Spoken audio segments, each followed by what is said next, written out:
यो बन्डटोललाई एउटै फ्रेममा देखाउने कोसिस गर्दैछु।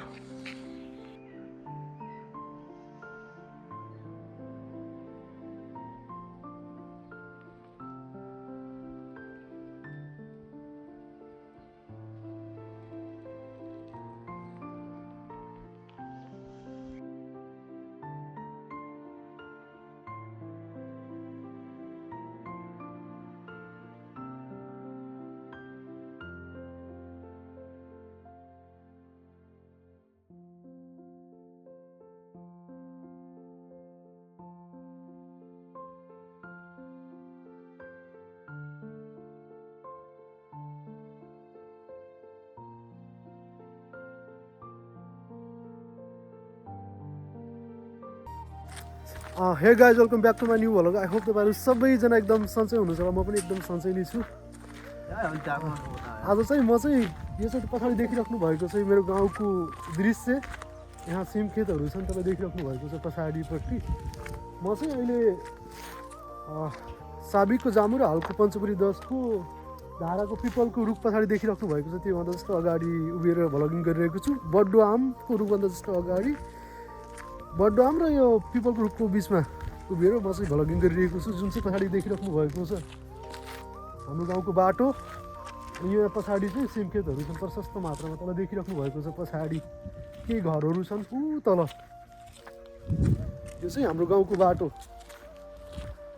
कति वर्षपछि पिच हुन्छ थाहा छैन। यो चाहिँ गाउँको बाटो तपाईँ देखिराख्नु भएको छ। यो चाहिँ बचपनमा यो बड्डो आमको रुखमा बिहान 4-5 बजे आम टिप्न आउँथ्यौँ हामी चाहिँ, झरेको आँपहरू टिप्नु। यो चाहिँ बड्डो आमको रुख देखिराख्नु भएको छ।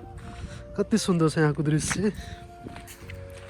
यहाँ चाहिँ अहिले चाहिँ यस्तो यसलाई के भन्छ जेठा, यो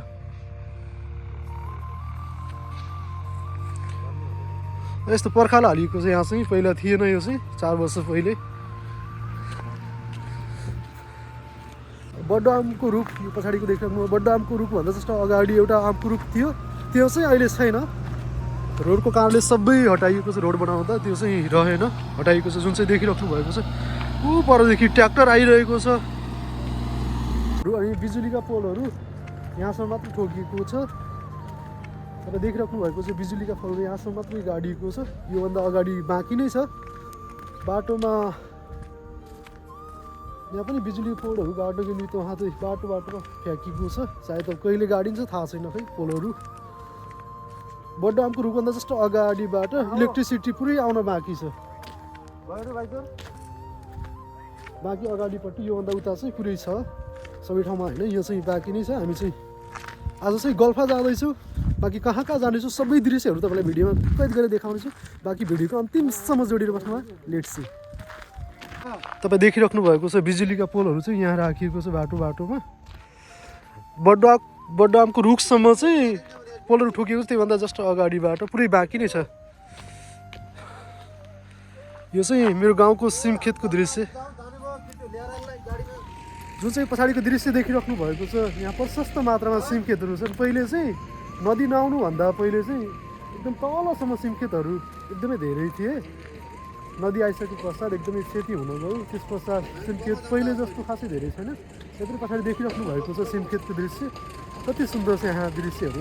एकछिन म सिनेमाटिक सिन लग्छु, पछाडि देखाउँछु तपाईँहरूलाई। जुन पछाडि देखिराख्नु भएको छ तपाईँले देखाउनेछु सिनेमाटिक सिनहरू।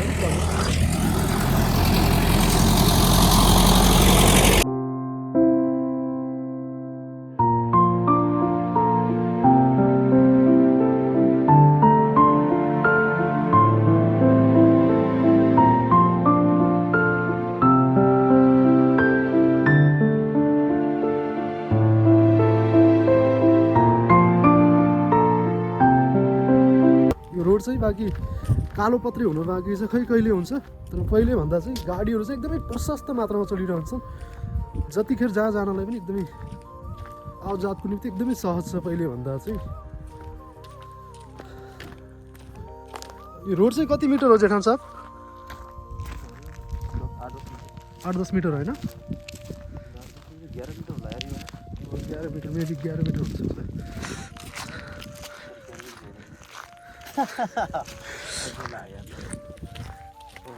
यो रोडको चौडाइ चाहिँ पुरै 11 मिटर छ अरे। यो पुरै चाहिँ कालोपत्रै भएको छैन, अब कति वर्ष लाग्छ कति समय लाग्छ, त्यस पहिलेभन्दा चाहिँ राम्रो छ रोड।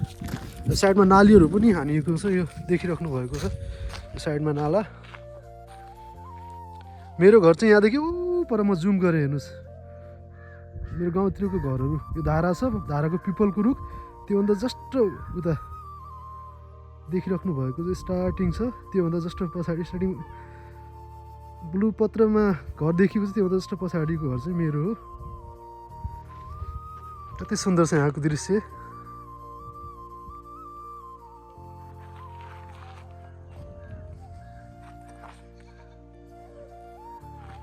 यो चाहिँ मेरो बन्न लागेको घर, बाँकी देखिराख्नु भएको छ फाउन्डेसन र पिलरको काम भइसकेको छ, बाँकी काम हुन बाँकी नै छ, कहिले हुन्छ बिस्तारै हुनेछ है। अघि मैले देखाएको थिएँ भिडियोमा जुम गरेँ, त्यो चाहिँ मेरो पुरानो घर। यो साइडमा देखिराख्नु भएको चाहिँ यो चाहिँ मेरो अङ्कलको घर, साइला अङ्कलको घर हो। यो चाहिँ मेरो बन्न लागेको घरको दृश्य देखिराख्नु भएको छ। उहाँ जेठान साहब उता अवलोकन गरिरहनु भएको छ। बाँकी यो तलसम्म, यहाँदेखि यो तल बाटोसम्म यो जग्गा पनि मेरो।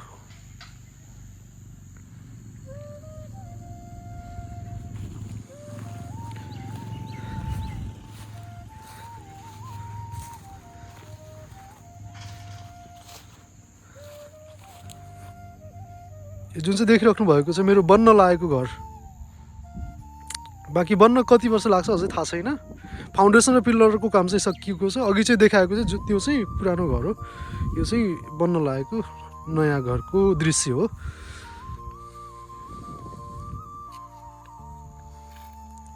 कस्तो छ जेठान साहब? ठिक छ? काम कस्तो भयो? ठिक छ?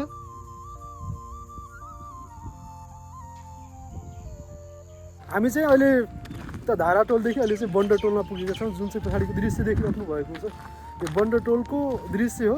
त्योभन्दा माथिल्लो हाइवेबाट जाँदैछौँ। म एक्लै छैन, मसँग जेठान साहब पनि हुनुहुन्छ। यता हेर्नुहोस् त जेठान साहब, कता जाँदैछ आज हामी चाहिँ? गल्फा होइन।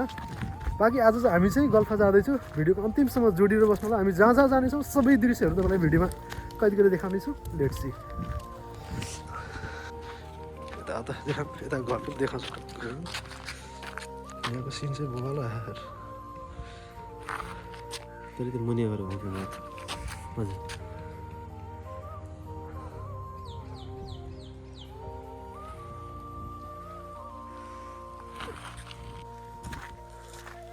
बाँकी चाहिँ यो बन्डर टोलमा पनि इलेक्ट्रिसिटीको सुविधा छैन। उता बड्डो आमको रुखदेखि लिएर जामुको उता गल्फासम्म इलेक्ट्रिसिटी आउन बाँकी नै छ। यो गाउँमा पनि बिजुली बत्तीको सेवा सुविधा छैन। खम्बाहरू यहाँ राखेको छ बाटोमा। अब चाहिँ काम स्टार्ट हुन्छ ल सिटी। बाँकी चाहिँ बन्डर टोलमा इलेक्ट्रिसिटीको सेवा सुविधा छैन। यहाँ पोलहरू पर्याप्त मात्रामा रोडहरूमा राखिएको छ। अब चाहिँ कहिले काम स्टार्ट हुन्छ थाहा छैन। उता बड्डो आमको रुखदेखि लिएर गल्फासम्म बिजुली बत्तीको सेवा सुविधा छैन। खै कहिले स्टार्ट हुन्छ। बाँकी चाहिँ यो देखिराख्नु भएको छ पुरा बन्डर टोल। यो बन्डर टोललाई एउटै फ्रेममा देखाउने कोसिस गर्दैछु।